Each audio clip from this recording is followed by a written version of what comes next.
In this video, I'm going to show you how to do number 10.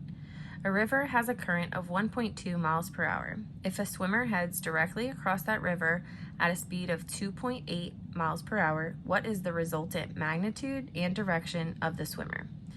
This one has two options for how you're going to draw the picture, because it doesn't really tell you like which way to draw the river and which vector to draw first, because you're not really doing it from the horizontal. So I'm going to show you both ways, but either way you'll get a valid answer.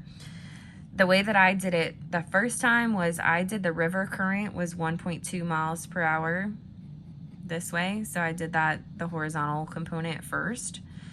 And then from there, it's saying a swimmer is heading directly across the river, so it only has a vertical component. Okay, because I'm doing like, this is the river going this way, flowing downstream is to the right. And then this would be the 2.8 miles per hour. So you would be finding this resultant and this angle, because it would be from the horizontal. Okay, if you draw this 2.8 first, or if your picture is shifted or whatever, okay, say you're doing the straight across 2.8 first, okay, miles per hour, and then you have downstream, the current is going this way, 1.2 miles per hour. Okay, then this would be your resultant, and this would be your angle. Okay, either way, you're gonna have this as your first step. C squared equals 1.2 squared plus 2.8 squared, okay, because that's this two legs of your right triangle no matter what. Now, if you did it this way, your tangent, when you do tan theta, it's gonna be opposite, which is 2.8, over adjacent, which is 1.2. So this option is this way. Okay, and then you just use inverse tan, 2.8 divided by 1.2. Okay, if you have this picture drawn and you're finding this angle, it would be tan theta is opposite over adjacent. So this one would be 1.2 over 2.8. Okay, now you might be thinking, well, that's crazy. How can I have two different answers that are okay? This is where the direction part comes in after what you have your degrees.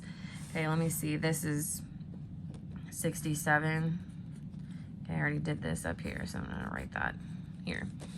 And then this would be the complement of that. So, no. Let me try that again. 33.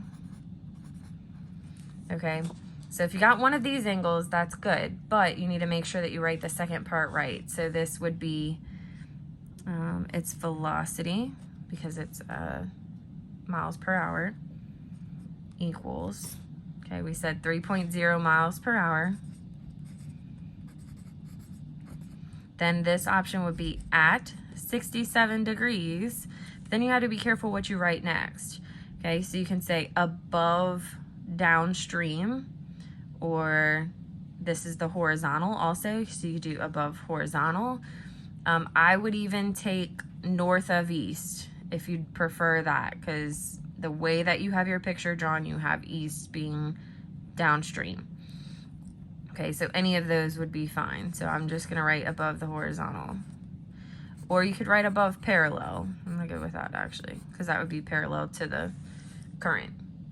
Okay, now this one, you would have to write your velocity vector, and it's still 3.0 miles per hour, but this one is at 33 degrees. But you can't write the same thing here because it's not above the parallel anymore. Okay, you're looking at the vertical. So you could say to the right of vertical, okay, or east of north. Any of those would be fine. Okay, so for this one, it's okay if you have this answer or this answer, but make sure that your directional part, this above parallel or above horizontal, and then to the right of vertical, makes sense with what angle you're finding.